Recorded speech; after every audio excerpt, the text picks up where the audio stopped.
The NFL commissioner just dropped a bombshell that's sending shockwaves through Cleveland right now.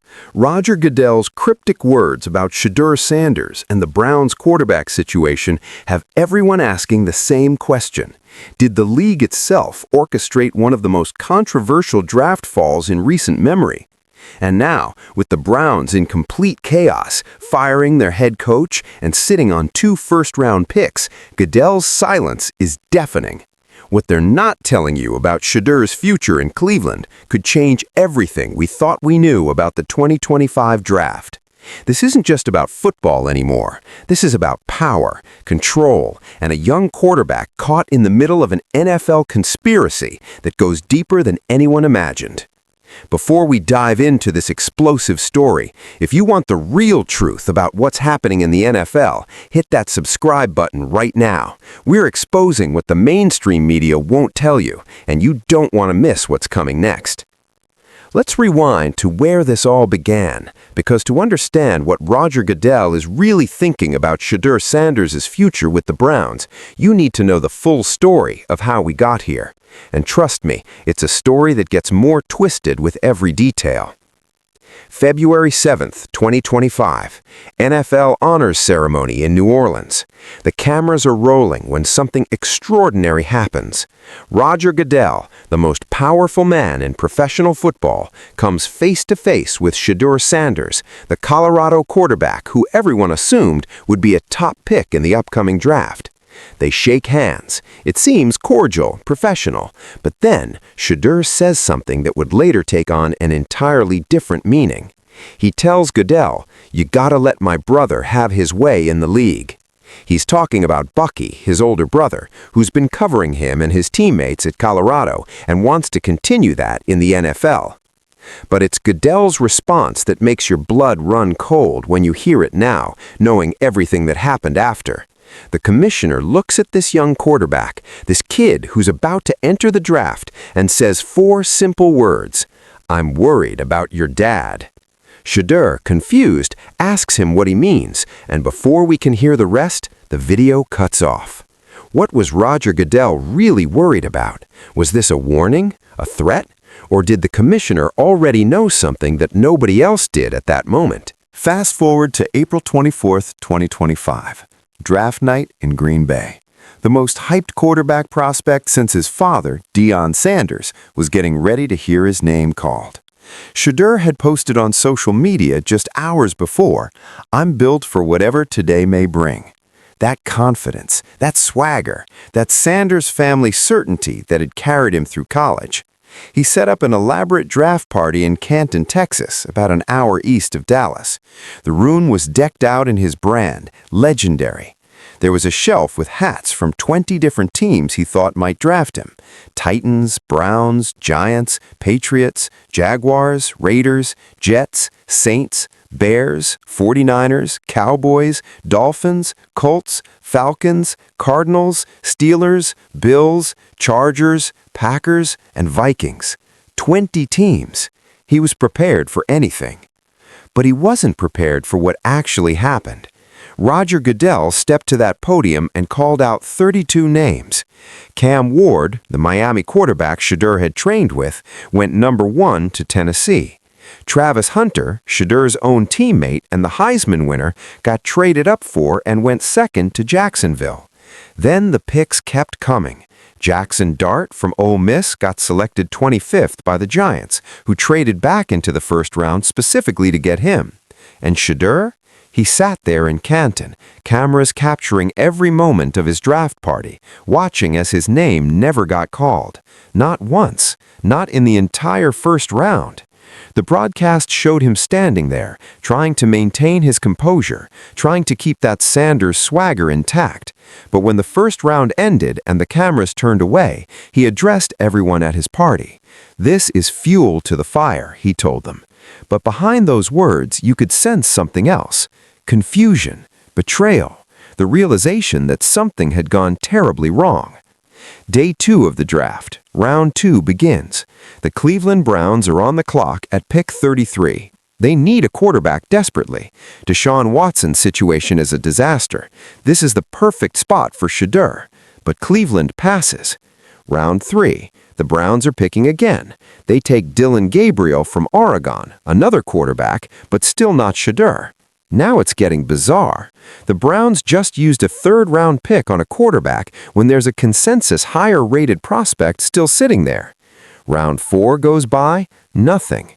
And then, finally, in the 5th round, pick 144, the Cleveland Browns trade back into the draft to select Shedeur Sanders. The 5th round, a quarterback who many analysts had as a first or second round talent, who had thrown for over 4,100 yards and 41 touchdowns with a 70% completion rate at Colorado, who had been projected by some as a potential top 10 pick, falls all the way to pick 144. The Browns' general manager, Andrew Berry, would later say they got him at a steep discount. That phrase alone tells you everything about how far Shedeur had fallen and how the Browns viewed it as an opportunity. But here's where the story gets dark. 3 months later, in August 2025, NFL Hall of Famer Eric Dickerson goes on the Roger and Rodney Show, a sports radio program in Los Angeles, and what he says sends conspiracy theories into overdrive. I tell you this much, what I heard from someone that's in the NFL, that the NFL told teams, don't draft him, do not draft him, we're going to make an example out of him. And this came from a very good source, a very good source. Dickerson continues, I won't say who, somebody called the Cleveland Browns and said don't do that, draft him, because they weren't going to draft him either. They were forced into drafting him because somebody made a call to them. Think about what Dickerson is alleging here. He's saying the league office, potentially Roger Goodell himself, told teams not to draft Shedeur Sanders, that they wanted to make an example of him and his father, Deion, that the Browns, who desperately needed a quarterback, weren't even going to take him until someone, some mysterious voice with enough power to override an NFL front office, called them and demanded they draft Shedeur. Either that, or Goodell changed his mind halfway through the process and decided Sanders needed to be drafted after all, just not where anyone expected. The implications are staggering. If Dickerson's source is correct, it means the NFL commissioner potentially interfered with the draft, one of the most sacred processes in professional sports. It means Shedeur Sanders, through no fault of his own on the field, was punished for who his father is. Remember what Goodell said back in February, I'm worried about your dad. Was he worried, or was he planning something? Now let's talk about why the league would do this. Deion Sanders isn't just a Hall of Fame player. He's Coach Prime. He's a brand unto himself. He's brought unprecedented attention to college football at Colorado. He's outspoken, he's confident, he doesn't play by the traditional rules. In a January interview, Deion made it crystal clear that there were certain teams he wouldn't allow Shedeur to play for. He said he would intervene if Shedeur wasn't drafted by the right team. One of those teams he mentioned back in 2018, the Cleveland Browns. So when Shedeur ended up in Cleveland, of all places, the conspiracy theorists went wild. The NFL put him exactly where his father didn't want him. The league has always been protective of its image, its control. Having a father like Deion potentially dictating where his son goes, threatening to pull him from certain teams, that's the kind of thing that makes NFL owners and commissioners nervous. They don't like anyone having that kind of leverage, that kind of power outside the system they've built. So did Roger Goodell decide to send a message? Did he look at the Sanders family and say, we run this league, not you? But here's the twist nobody saw coming. After Shedeur got to Cleveland, after he endured being the fourth-string quarterback behind Joe Flacco, Kenny Pickett, and even Dillon Gabriel, the quarterback they drafted before him, something started to change. Shedeur didn't complain, he didn't demand a trade, he didn't have his father call press conferences. He put his head down, stayed late after practice, worked on the things he was lacking, and waited for his opportunity. And when that opportunity came in the final 7 games of the season, he grabbed it. He wasn't perfect, far from it. He completed just 59.2% of his passes, threw 7 touchdowns against 9 interceptions, and the Browns went 3-4 in his starts. But in those final 2 games against the Steelers and Bengals, something clicked. The Browns won both games. Shedeur showed flashes of the playmaking ability, the accuracy, the poise that everyone saw in college.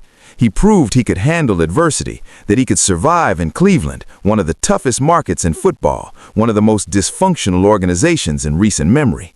And that's when everything got interesting again. On January 6, 2026, the Browns fired Kevin Stefanski, their head coach. Andrew Berry, the general manager who drafted Shedeur, kept his job. And Berry made a statement that sent the entire NFL into speculation mode. I think we saw a lot of progress with Shedeur this year, both mentally, physically, playing the position. He's still very much a work in progress like many rookie quarterbacks are, but I think we saw some really good things in terms of his playmaking, his accuracy, his ability to extend with his feet. Then came the kicker.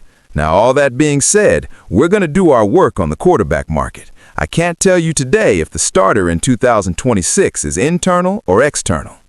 Let that sink in.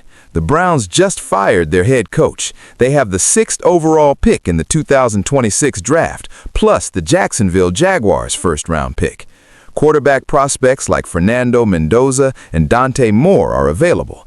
Deshaun Watson, despite his fully guaranteed $230 million contract disaster, is expected to be cleared from his Achilles surgery and could still be on the roster. And Shedeur Sanders, who just won his last 2 games and showed real progress, still doesn't know if he has a future in Cleveland. Berry's carefully worded statement tells you everything about the Browns' predicament. They're trapped. Watson's contract is so bad that cutting him would cost over $80 million in dead cap space this year and more in 2027. So they're likely going to restructure his deal, lower the 2026 cap hit to around $40 million, and kick the problem down the road. That means Watson stays. But do they draft another quarterback with that 6th overall pick?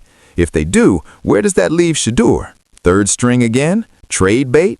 Or do they actually give him a real shot to compete, to prove he deserves to be their franchise quarterback? This is where Roger Goodell's silence becomes deafening.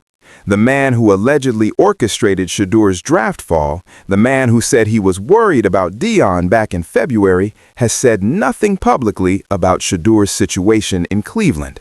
Nothing about the conspiracy theories, nothing about Eric Dickerson's allegations, nothing about what the Browns should do with their quarterback situation.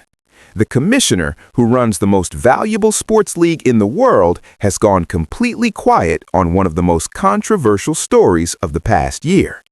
But behind the scenes, sources say the league is watching Cleveland very carefully. They're watching how the Browns handle this situation. They're watching how Shedeur responds to the uncertainty. They're watching to see if Deion stays quiet or if he starts making noise again about his son's situation. Because if the league really did manipulate the draft to send a message to the Sanders family, they need Shedeur to either fail or fall in line. They need him to understand that the NFL is bigger than any one family, bigger than any one brand, bigger than Coach Prime himself. Shedeur, to his credit, seems to understand the game being played. When reporters asked him if he thinks he did enough to show he should be the starter in 2026, he gave the perfect political answer: no. I can't think about other people's opinion or what they view me as. I know the teams that we go against. I know they definitely respect me in the passing game for sure. I can't be accountable for somebody else's decisions. He's learned to play it safe, to not give anyone ammunition, to not give Roger Goodell or the Browns any reason to move on from him. He even said recently, nothing is promised going into next year, so I stay in the moment, stay in what I have to do now to even be here next year. That's humility. That's maturity. That's exactly the opposite of what everyone expected from a Sanders. And maybe that's the most interesting part of this whole story. Maybe Shedeur learned the lesson the NFL was trying to teach him. Maybe he realized that to survive in this league, you can't just have the talent, you can't just have the confidence, you need to play the politics too. The Browns are now in full rebuild mode. They're searching for a new head coach. Whoever takes that job will have significant input on what happens at quarterback. Do they stick with Shedeur and see if year 2 brings real development?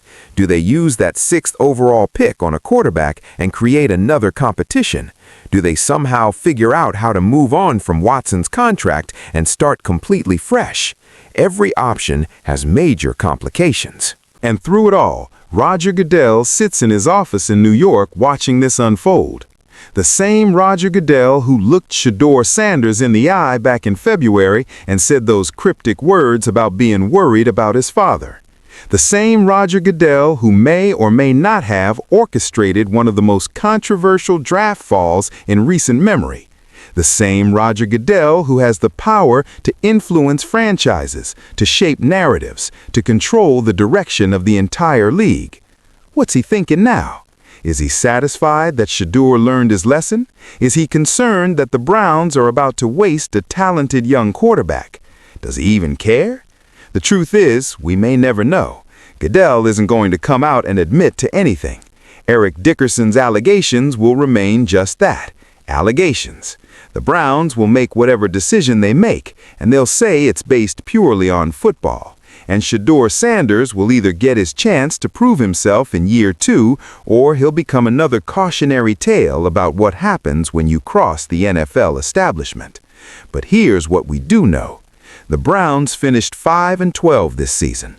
They're picking 6th overall in a draft that's considered significantly weaker than last year's. Dante Moore, one of the top quarterback prospects, just decided to return to Oregon for another year, taking himself out of the 2026 draft completely. That leaves Fernando Mendoza as the clear top quarterback, and unless Cleveland trades way up, they're not getting him.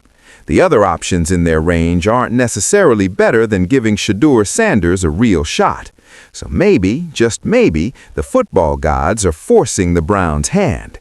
Maybe Shedeur's path to being QB1 in Cleveland just got clearer, not because anyone planned it that way, but because all the other options fell apart. And that would be the ultimate irony in this whole saga. Roger Goodell, the all-powerful commissioner, tried to make an example of the Sanders family. The Browns drafted Shedeur way below where he should have gone, viewing it as getting a discount on damaged goods. Everyone wrote him off before he even took an NFL snap. And now, heading into year 2, he might actually get his opportunity, not because anyone believes in him, but because there's simply no better alternative. Shedeur himself seems to understand this. He's been working out, staying in shape, partnering with new brands like Peaceful Struggle clothing. He's building his portfolio, protecting his image, playing the long game. He told reporters, "This was a good learning year for me. Not a disappointing year, not a frustrating year, a learning year." He's reframing the narrative, controlling what he can control. And maybe that's the real story here. Maybe this isn't about Roger Goodell at all. Maybe this is about a young quarterback who got humbled, who got knocked down, who got told by the most powerful league in sports that he wasn't as special as he thought he was. And instead of crumbling, instead of complaining, instead of demanding his way out, he adapted, he learned, he grew up. The Browns' offensive coordinator, Tommy Rees, said something revealing in December. "We're taking it one day at a time. I think you learn about quarterbacks in year 5, in year 10. That's coach speak for we don't know yet, but it's also the truth. Nobody really knows if Shedeur Sanders is going to be a franchise quarterback. Not Roger Goodell, not Andrew Berry, not even Deion Sanders. The only way to find out is to give him time, give him opportunities, give him the chance to prove everyone wrong. Cleveland's new head coach, whoever that ends up being, will walk into a situation with no easy answers. The Deshaun Watson contract is an albatross. The draft capital is limited. The roster needs work everywhere.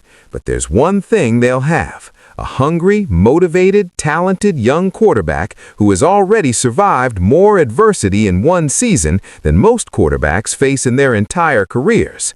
A quarterback who was humiliated on draft night, buried on the depth chart, ignored by the national media, and still managed to finish the season with 2 wins and some real promise.